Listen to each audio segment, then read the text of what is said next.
13 मेकफ्लैट्स की resident welfare association RWA के चुनाव इन दिनों चर्चा का विषय बने हुए हैं।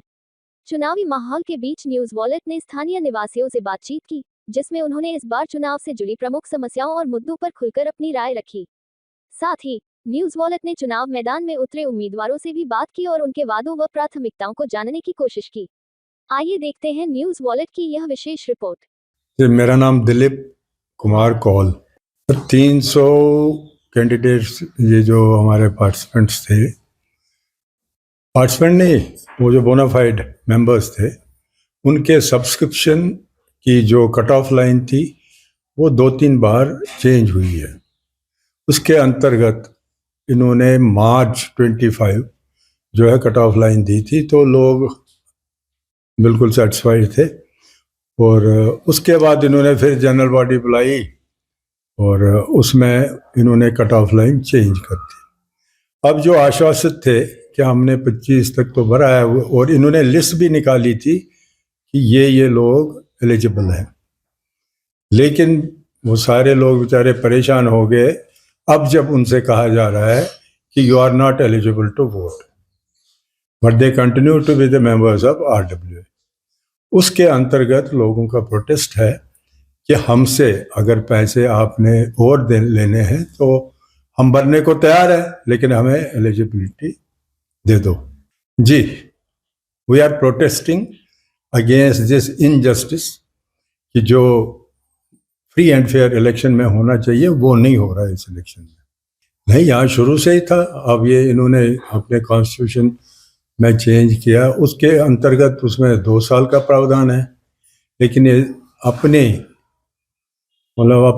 चालाकी समझ लीजिए जो भी है उसका यूज़ कर रहे हैं।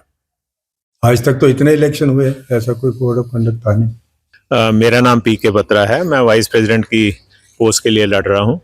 मैं पिछली टीम, जो एग्जिस्टिंग टीम चल रही है, उसमें भी वाइस प्रेसिडेंट था, लेकिन तकरीबन 1 साल कोशिश करने के बाद, इनको इस टीम को सुधारने की कोशिश करने के बाद, इनसे डिटेल्स मांगने के बाद कुछ ऐसी हालत हो गई कि ये कुछ भी इंफॉर्मेशन EC से अप्रूव नहीं कराते थे। जो खर्चा करते थे EC से अप्रूव, इनकी कोई पावर नहीं है, किसी इंडिविजुअल की इसमें कोई पावर नहीं है। All expenditure has to be made with the approval of EC, और उससे पहले जनरल बॉडी से बजट पास कराना होता है।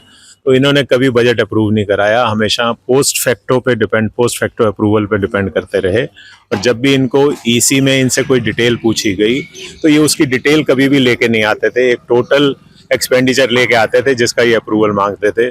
जब इनसे डिटेल मांगते थे तो ये देते नहीं थे।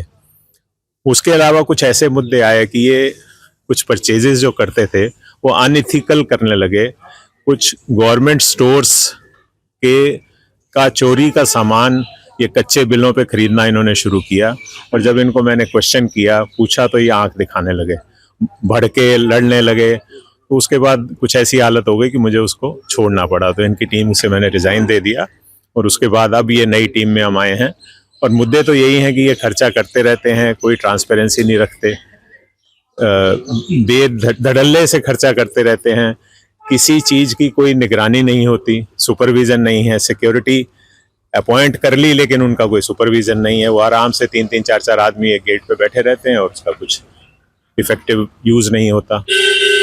ये सब मुद्दे हैं जिसके लिए हम आ रहे हैं। सीनियर सिटीज़न के कुछ ऐसे मुद्दे हैं। अभी एक लेडी के किचन में काम कर रही थी, उसको आग पकड़ लिया, आग की चपेट में आ गई वो। उसको इन्होंने एम्बुलेंस बुला के हॉस्पिटल भेजा, लेकिन एक सिक्योरिटी गार्ड को सिर्फ उसके साथ भेज दिया, किसी जिम्मेदार आदमी को उसके साथ नहीं भेजा। हॉस्पिटल में जाके बहुत कार्रवाई करनी पड़ती है, कुछ फॉर्म भरने पड़ते हैं, डॉक्टर से ट्रीटमेंट लेने के लिए कुछ ना कुछ जोर लगाना पड़ता है वहाँ। तो किसी जिम्मेदार आदमी को इन्होंने साथ नहीं भेजा। उसके बाद जो इस बार वोटर्स की लिस्ट है, उसमें एलिजिबिलिटी डेट जो थी उसको ये बार बार बदलते रहे। पहले इन्होंने कहा कि 21 मार्च 25 तक जिसने पेमेंट की हुई है, 31 मार्च 25 तक वो एलिजिबल होंगे। उसके बाद वो 30 सितंबर कर दिया, फिर कुछ 25 दिसंबर कर दिया। तो ये डेट्स को बार बार बदलते रहे। तो जिन लोगों ने पहले 31 मार्च तक पेमेंट की हुई थी, वो तकरीबन ऐसे 300 लोग थे। जब उन्होंने देखा कि 31 मार्च तक है तो वो बेचिंतित हो गए, उन्होंने आगे की पेमेंट अभी नहीं करी क्योंकि साल अभी चल रहा था। तो इस तरह से बाद में उन्होंने डेट वो सडनली बदल दी। अब वो 300 आदमी जो है वोटिंग से बाहर हो गए, which is something like 30 to 35%। तो उससे ये इलेक्शन बड़ा इनइफेक्टिव सा हो गया, और इतनी मेजोरिटी को बाहर रख के इलेक्शन कराना कोई मतलब नहीं रखता। मैम अपना पूरा नाम बता दीजिए। मेरा नाम ललिता लावण्या है। आप क्या इलेक्शन में कंटेस्ट कर रही हैं? हाँ जी, मैं कर रही हूँ। मैं as a executive member from block 5। बहुत सारे डेवलपमेंट के मुद्दे हैं और वोटर लिस्ट में सभी का नाम नहीं है। इन्होंने अपनी मर्जी से एक डेट फिक्स कर दी कि तब तक सब्सक्रिप्शन है तभी उन्हीं को वोट करने दिया जाएगा। तो जिसकी वजह से बहुत सारे लोग हैं कि जॉब पर जाते हैं तो सैटरडे संडे ही फ्री होते हैं, उसी दिन सब्सक्रिप्शन दे सकते हैं, लेकिन इन्होंने अपनी मर्जी से डेट फिक्स करके सबको डिबार कर दिया है। और मेरा जो मेन मुद्दा जिसकी वजह से मैं कंटेस्ट कर रही हूँ, जिस चीज़ की मैं बहुत ज़्यादा कमी यहाँ महसूस करती हूँ, वो है कि यहाँ महिलाओं के लिए कुछ नहीं किया जाता।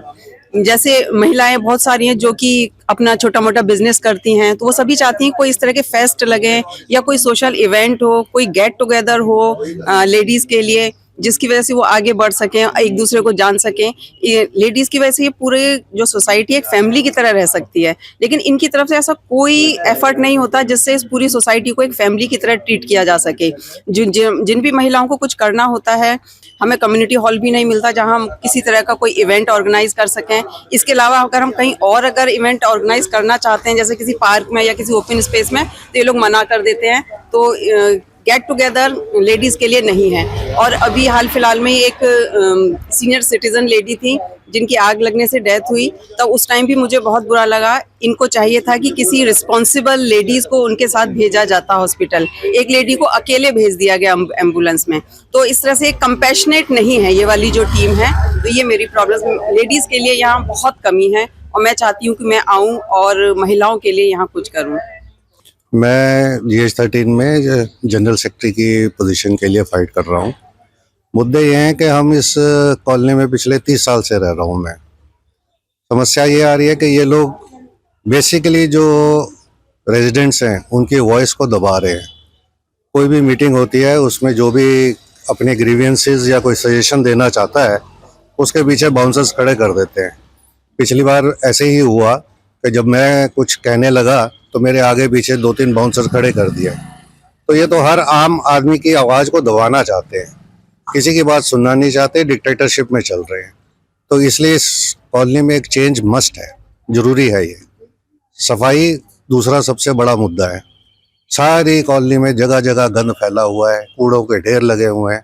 सिर्फ जहाँ ये लोग रहते हैं, जहाँ एग्जिस्टिंग RWA की टीम रह रही है, वहीं के एरिया सारे साफ हैं, बाकी सारा GH13 गंद से भरा हुआ है। सिक्योरिटी के नाम पे ज़ीरो है।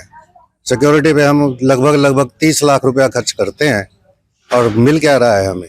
चोरियां वैसे ही हो रही हैं, मर्डर वैसे ही हो रहे हैं, हर जगह कभी साइकिल उठ रही है, कभी किसी की मोटरें उठ रही हैं। तो ये सारी चीज़ें एक बदलाव चाहती हैं इस टाइम। हाँ सर, मेरा नाम जय भगवान है। प्लीज सर, मैं इलेक्शन लड़ रहा हूँ सेक्रेटरी के लिए। मैं यहाँ पर सर मुद्दे हैं, देखो जब इनका कार्यकाल पहले, इनसे कार्यकाल से पहले कोई और कार्यकाल था तो इसमें सब इवेंट्स वगैरह और बहुत सारी चीज़ें हुआ करती थी जो अब बिल्कुल इन्होंने फिनिश कर दी है। ट्रांसपेरेंसी नहीं है इनके हिसाब में, किसी में भी मनचाहा खर्च, मनचाहा काम ये कर रहे हैं।